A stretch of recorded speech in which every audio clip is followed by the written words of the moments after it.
नमस्कार। इस वीडियो के द्वारा हम बताएंगे समसिम्बत उपयुक्त नियम के उपयोग। अन्य उपयोग उपयोग तो बहुत सारे हैं।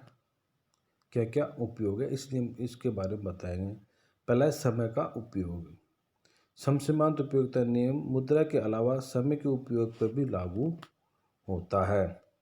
प्रायिक छात्र का इस संबंध में चुनाव करना पड़ता है कि वे 3 घंटे अध्ययन में लगाएं अथवा सिनेमा देखने में लगाएं। परीक्षा के दिनों में संभवतः अध्ययन को ही चुना जाता है क्योंकि इससे अधिक उपयोगिता मिलेगी। इसके विपरीत यदि कोई विद्यार्थी कई दिनों से काफ़ी अध्ययन कर रहा है तो उसे सिनेमा देखने में बहुत दिन हो गए, तो उनके लिए 3 घंटे की उपयोगिता के बजाय सिनेमा देखने में अधिक होगी। इस प्रकार समसीमांत उपयोगिता नियम का उपयोग समसीमांत उपयोगिता का कार्य में सीमित समय के आवंटन के लिए भी किया जा सकता है।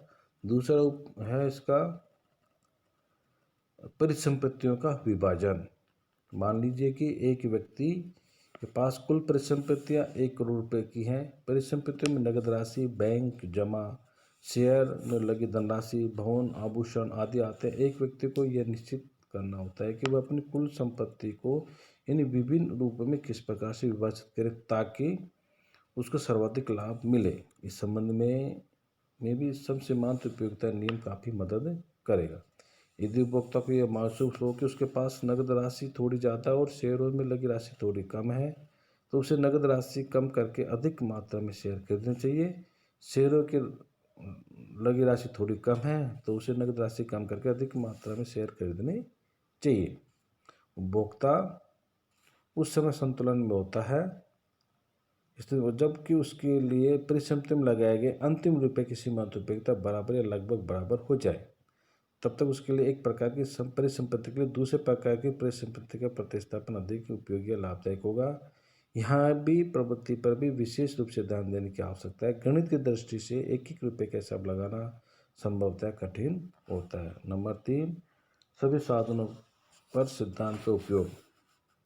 किसी भी समाज में सामान्य रूप से सभी प्रकार के साधनों को विभिन्न उपयोग में आवंटन की मूलभूत आर्थिक समस्या पाई जाती है और उसका हल समसीमांत उपयोगिता नियम से ही निकाला जाता है। सर्वोत्तम आवंटन वह होता है जिससे साधनों की सीमांत उपयोगिता को एक दूसरे के उपयोग में हस्तांतरित करने से कोई लाभ नहीं होता। नंबर 4, विनिमय में प्रयोग। अधिकांश आर्थिक क्रियाओं में व्यक्तियों के बीच विनिमय किया जाता है। विनिमय से दोनों पक्षों का लाभ होता है। इस लाभ की से आशा से ही ऐच्छिक विनिमय किया जाता है। विनिमय के लिए आवश्यक है कि दो व्यक्तियों दो वस्तुओं का परस्पर मूल्यांकन अलग अलग करें। जैसे ए और बी दो विनिमय करता है। एक्स और वाई दो वस्तुएं। मान लीजिए कि सीमांत बिंदु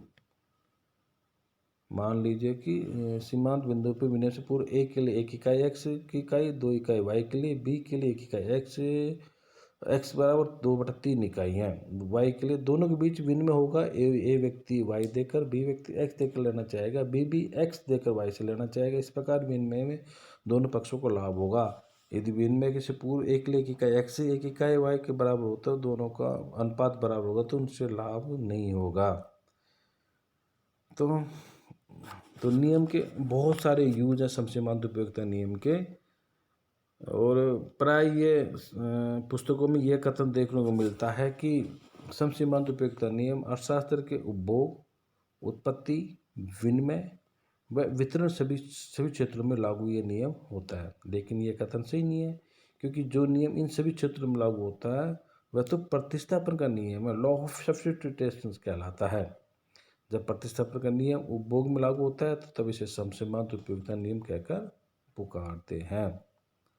इसी प्रकार जब ये उत्पादन क्षेत्र में लागू किया जाता है तो इसे समसीमांत उत्पत्ति नियम, लॉ ऑफ इक्व मार्जिनल प्रोडक्ट कहकर पुकारते हैं। हम ज़्यादा सही रूप में यह कह सकते हैं कि समसीमांत प्रवृत्ति अर्थशास्त्र के सभी क्षेत्रों में पाई जाती हैं। अतः समसीमांत अतः प्रतिस्थापन का नियम सर्वव्यापक है। समसीमांत उपयोगिता नियम तो इस नियम का उपभोग व विनिमय के मात्र में प्रयोगी मात्र है।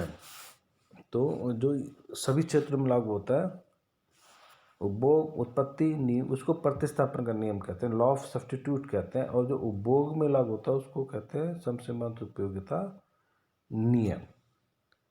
अब पढ़ेंगे हम संशय उपयुक्त नियम की मान्यताएं और मर्यादाएं,